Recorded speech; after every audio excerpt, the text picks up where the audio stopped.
Okay, so the first exercise here should have got you thinking a bit more about either your group work and a difficult member of the team, or a more general negative experience of customer service. Maybe they were rude to you when they served you a cup of coffee, for example. So let's think about why this was with the coffee shop example. If that was you, then this is important for businesses, because you may now no longer go back again and purchase that product from that business again. And if that happens a lot because of this member of staff, then it would lead to quite a lot of lost revenue and profit. But why did it happen? What sense can we make of it? Well, there could have been a whole host of reasons. Perhaps they are a new member of staff and have had really poor training. Perhaps some colleagues were absent or late and they were short of staff that day. Perhaps this individual has been doing very long hours recently and has a poor work-life balance. Maybe there is trouble at home and maybe a family member is ill. Maybe their coffee machine was playing up and a key delivery hadn't arrived that day. Or maybe they had been told about some organisational changes or downsizing and their future is now unclear. Perhaps they are paid poorly and so aren't really motivated to do the work well, or maybe their supervisor is causing issues with their management style. Perhaps they've had an argument with their colleagues, or perhaps you just caught them on one of those days that we all have where we're all just a little bit grumpy. So there are lots of reasons here why that event happened, and we can group some of them into some categories or subheadings. Some are contextual, such as redundancy or downsizing. Some are due to individual factors, such as their own desires and personality, their demands, their desire for change or challenge, perhaps. Some are more group level factors, such as being a newcomer or outsider to the team. Perhaps it is a bad team with poor cohesion and unhelpful colleagues. There are management issues too here at an organisational level, with poor leadership and decision making, maybe at that organisational level. I'm sure at this point you can start to see the parallels with your own group work, perhaps with some of these individual and group level things. So what's going on here? Well, the point here is that it might not just be an individual to blame, and what might seem unreasonable to you might not just be one factor. This is the kind of stuff we look at in the field of organisational behaviour.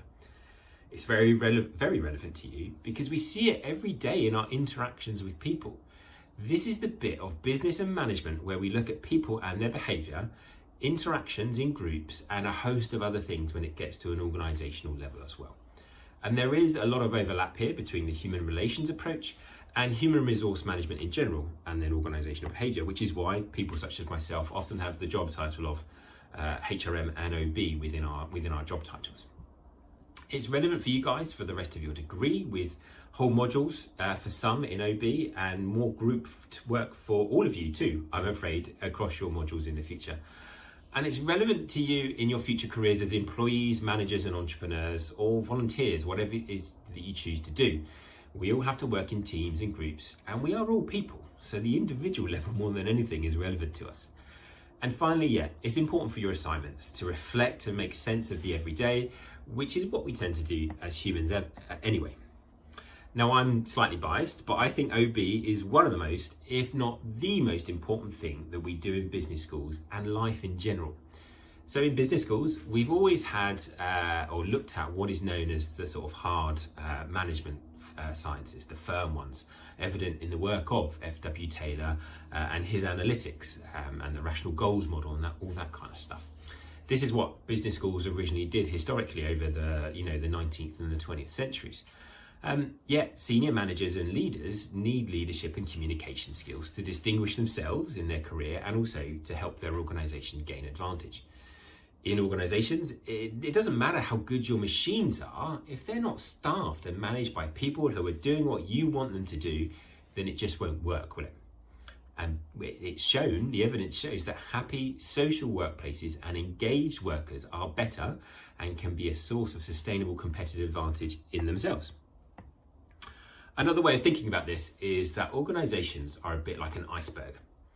Now, much of business and management looks at the top bit of the iceberg, doesn't it? The bits that we can see, the bits that are firm, that perhaps we can touch and that we can actually sort of see evidence of a bit more and that we can, as I say, that are tangible. However, it's actually what's underneath that is more important. And in this analogy, it's what sinks ships. The bit underneath the water that we can't see is what causes the most problems and that is arguably the most important. So the message here, if we take that into businesses and organisations, is that the technical skills and education are, and the best machinery, etc., are no longer enough. We need to see the people side of things, and we need to look deeper. We need to see what is under the visible over top of the iceberg and look underneath. But moreover, and this is where I come from, work is so central to our lives and the experiences of being a human being that we need to do more to understand and improve it. Humans and their behaviour are central to everything. And finally, if we end up destroying our planet somehow, or there's some catastrophe around the world, it's not technology, it's not oil rigs or power stations or weapons as such that have done it, but it's organisations, it's teams, and it's individuals that do this, okay? So we only have those things to blame, if you see what I mean.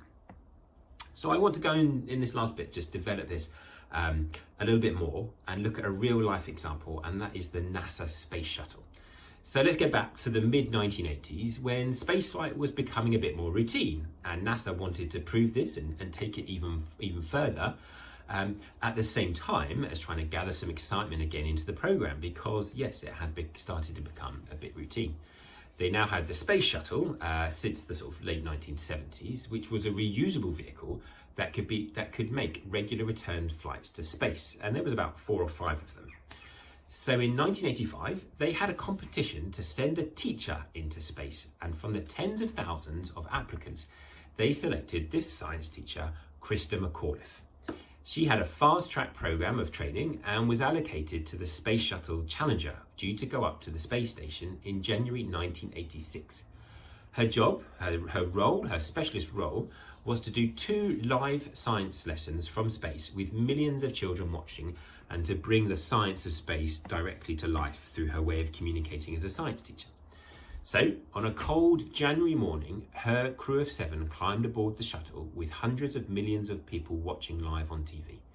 Because of the time of the day and the excitement of it being a teacher, and this is what NASA wanted, it's estimated that 50% of all school children in America were watching in their classrooms, and many more around the world. In the next video, you're going to see what happened next.